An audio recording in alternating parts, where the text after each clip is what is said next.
Break के बाद खुशामदीद doctor Hannan Zafar साहब, क्या आप समझते हैं कि जो रूस के साथ जो मामले को डील करने की बात की है ट्रंप साहब ने कि रूस के साथ बातचीत के जरिए 24 घंटों में यूक्रेन का मामला हल करा देंगे, ये उनके लिए नेगेटिव साबित होगा या पॉजिटिव साबित होगा? ये तो एक पॉलिटिकल स्टेटमेंट है, क्योंकि इश्यूज जिस लेवल पे चला गया है, जिस लेवल पे पूरा यूरोप की इन्वॉल्वमेंट है, पूरा कंट्री तकरीबन 40% तबाह हो चुका है और रशिया का आधे का कब्जा है, तो ये आधे घंटे के अंदर या 2 दिन के अंदर ये डिस्कशंस के साथ रिजॉल्व होने वाला नहीं है। लॉन्ग टर्म टॉक्स होगी चीजों के ऊपर, पर अभी तक जो है ना इंटरेस्टिंगली हुआ ये है कि किसी भी तरफ से प्रॉपर सीरियसली इसके ऊपर नेगोशिएशंस रशिया को एंगेज नहीं किया गया। सबसे पहले आप इस चीज को देखें कि ना रशिया को एंगेज किया गया है, पूरी कोई ग्लोबल लेवल के ऊपर, यूनाइटेड नेशन लेवल के ऊपर एक सीरियस मूव नहीं हुई कि इस मसले को रिजॉल्व किया जाए। जहां पर भी ये हो चुका है, इसको कोई दोनों रशिया को, और डेफिनेटली इसके पीछे अमेरिका ऑपरेट कर रहा है, तो इनको कोई एक प्लेटफॉर्म पे बिठाया जाए और एक जगह पे, ताकि ये जो ना एक कोई रास्ता निकाला जाए।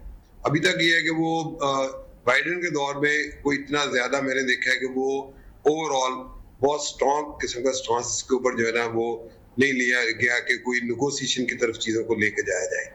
अच्छा, एक बात डेफिनेटली कोई भी वॉर तो रशिया के भी लॉन्ग टर्म बाद में नहीं है, और जो अब तो वॉर होनी नहीं चाहिए थी, वॉर जब बढ़ी है उसके अंदर भी बहुत सारे एक्टर्स इन्वॉल्व हुए हैं।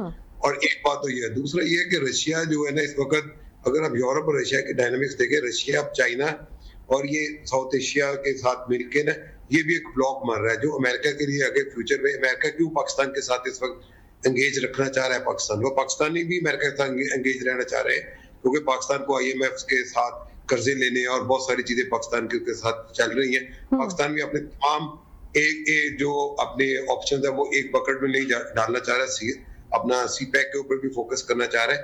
रशिया और जो चाइना की आपस में अब जो एक क्लोज हो रहा है, और साथ अभी रिसेंट विजिट हुआ है रशियन प्रेसिडेंट का नॉर्थ कोरिया के अंदर भी, और ये सारी चीजें जो डेवलपमेंट्स हो रही हैं बड़ी तेजी के साथ, इनसे एक बड़ा फर्क पड़ेगा इन चीजों के ऊपर। और ये जो है ना, जो अगली जो हुकूमत आएगी, जो भी प्रेसिडेंट आता है, उनके लिए एक टफ टास्क होगा कि इसको किस तरह जो ना वाइंड अप किया जाए, या किस तरह इसको अल्टीमेट तो ये नेगोशिएशन करने पड़ेंगे रशिया को भी, यूक्रेन को भी, सब बैठेंगे, यूरोप भी बैठे, क्योंकि यूरोप की इकोनॉमी बड़ी हिट हुई है इसके साथ।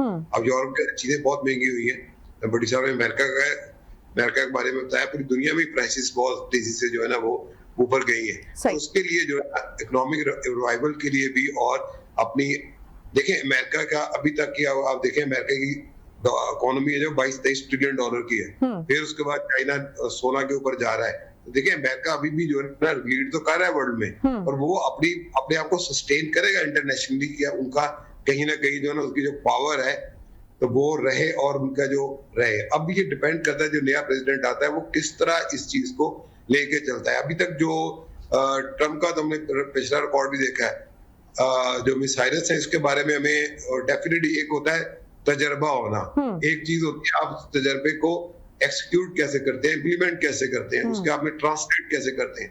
जहां तक अमेरिकन पॉलिसी का तरुक है, अमेरिकन पॉलिसी बड़ी कंसिस्टेंट होती है, ये पीछे पेंटागन, पीछे पूरा एक मशीनरी ऑपरेट कर रही होती है जो बनाती है। प्रेसिडेंट तो एक फेस होता है जिसने उस चीजों को इम्प्लीमेंट करना होता है, पर एक चीज बड़ी इंपॉर्टेंट है, अमेरिकन जो प्रेसिडेंट है उसके पास चीफ ऑफ आर्मी स्टाफ की भी पावर है, और वो जो है उसकी डिसीजन मेकिंग बड़ी इंपॉर्टेंट होती है। देखिए अगर आप उसकी जॉन एफ कैनेडी का देखें, उसने जब बड़ा स्टैंड लिया था, जो आपको उनका जो क्यूबन मिसाइल क्राइसिस था, या बाकी आप देखें कि प्रेसिडेंट की जो अपनी पर्सनैलिटी है ये बड़ा मैटर करती है कि वो किस तरह चीजों को इंटरनेशनली देखता है और उसके बाद स्टैंड कैसे लेता है। पॉलिसीज तो सेट ऑफ ऑप्शंस तो अमेरिकन की जो पेंटागन और बाकी सारे जो अदारे वो बना के रखते हैं, तो प्रॉब्लम ये है कि जब उसको आपने इम्प्लीमेंट करना होता है, प्रेसिडेंट की जो डायनामिक पर्सनैलिटी होती है और वो किस तरह उन चीजों को लेकर चलता है, इस हवाले से अगर देखा जाए तो ये देखना पड़ेगा कि इन दोनों में कौन विन करता है और वो उसके बाद उन पॉलिसीज को कैसे लेके चलता है। पर जहां तक बाइडेन की बात है,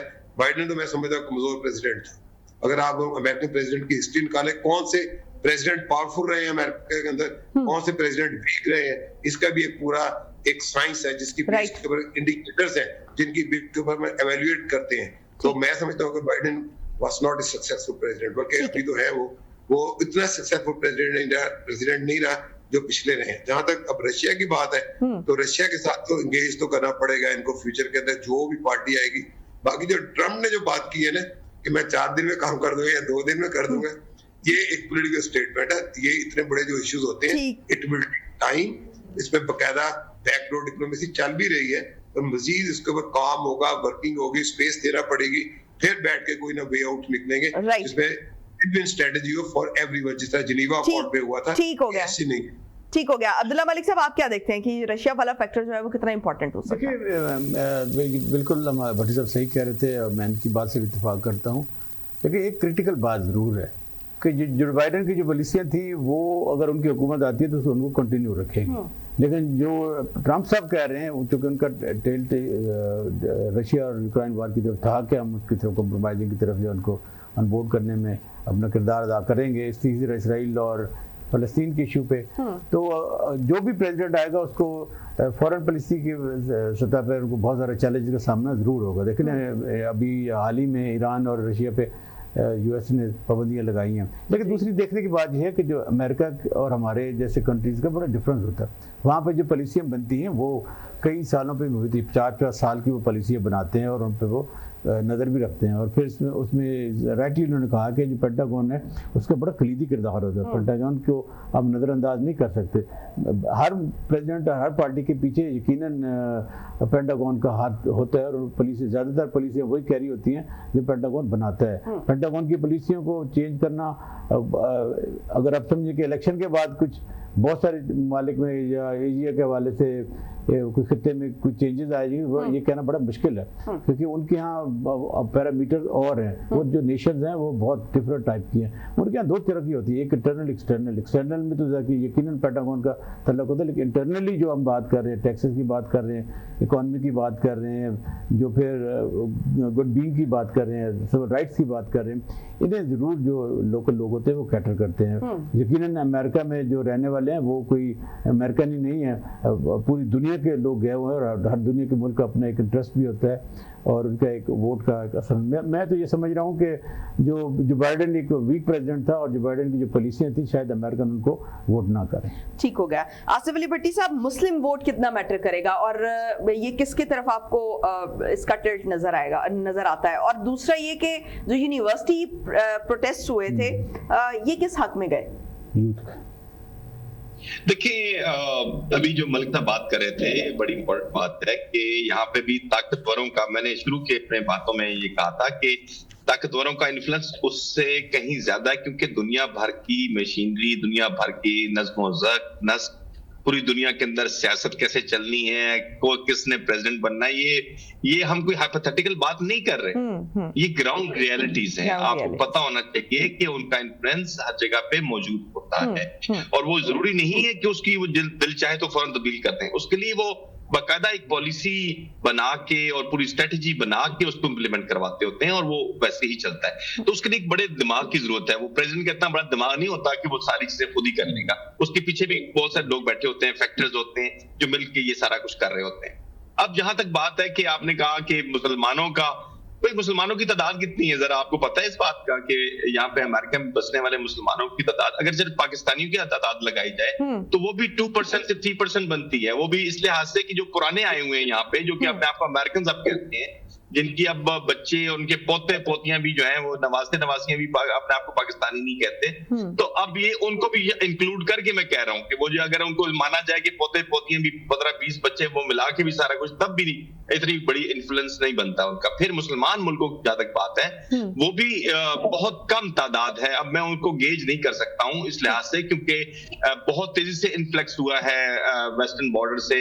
और प्लस मैं आपको ये भी बताऊं कि जो मैक्सिको के बॉर्डर से लोग आते हैं, उनमें बहुत बड़ी तादाद ऐसे लोगों की होती है जो कि मैक्सिकन बन के यहाँ पे आ रहे हैं, क्योंकि शक्लें बहुत मिलती हैं। और ये दोनों डॉक्टर साहबान को पता होगा कि उनके चेहरे मोरे और उनकी हरकतें बिल्कुल हमारी जैसी हैं। तो पता नहीं चलता, जब वो यहाँ पहुंचते हैं तो पता चलता है कि ये तो पाकिस्तान से, ये बांग्लादेश से आया हुआ बंदा है या इंडिया से आया हुआ। अच्छा, खैर, ये तमाम फैक्टर्स को हम मद्देनजर रखें तो उसके बावजूद मैं कहूंगा कि ये तमाम, आपने कहा यूनिवर्सिटीज में, वो बात में साथ में डिस्कस करता चलूं, यूनिवर्सिटीज में जो प्रोटेस्ट हुए हैं वो इंसानी बुनियादों पे हो। आप इस बात को ज़हन में रखें कि वहां बच्चों की जिस तरह किलिंग्स हुई हैं, वहां पे जिस हॉस्पिटल्स या स्कूल या बाकी घरों रेजिडेंशियल एरियाज को हिट किया गया है, उस बुनियाद पे यहाँ पर प्रोटेस्ट हुए हैं। इसमें कोई शक नहीं है कि वो मुसलमान वहां पे मारे गए, लेकिन इंसानियत के नाते यहाँ पर लोग इकट्ठे हुए और ज्यादा तादाद उन लोगों की थी, इवन न्यूयॉर्क के अंदर ज्यूज ने मुजाहरा किया। तो मैं ये कहना चाह रहा हूँ कि यहाँ पर जो मुजाहरे भी हुए हैं अगर, तो वो इंसानी बुनियादों पे, इंसानी बुनियादों पर। लिहाजा ये फैक्टर एक लिहाज से इंपॉर्टेंट हो सकता है कि ये एक बहुत बड़ा कॉन्फ्लिक्ट है इस वक्त, लेकिन इसके बावजूद जो लोकल इश्यूज हैं इकोनॉमी के, और जैसे पर बार-बार कह चुका हूँ, बार-बार जिक्र भी हो चुका है उसका, लोकल इश्यूज ज्यादा इंपॉर्टेंट। ठीक, लोकल इश्यूज ज्यादा इंपॉर्टेंट है। वक्त कम है चूंकि, तो मुझे आपकी बात जो है वो इंटरप्ट करना पड़ी। बहुत शुक्रिया आसिफ अली भट्टी साहब आपका भी, डॉक्टर हनान अहमद साहब आपका भी, और अब्दुल्ला मलिक साहब आपका भी। नाज़रीन, आज के लिए इतना ही। अगले हफ्ते आपसे दोबारा मुलाकात होगी। मुझे दीजिए इजाजत, पाकिस्तान की हमेशा फाइंदगी की दुआ के साथ। अल्लाह हाफ़िज़ नासिर।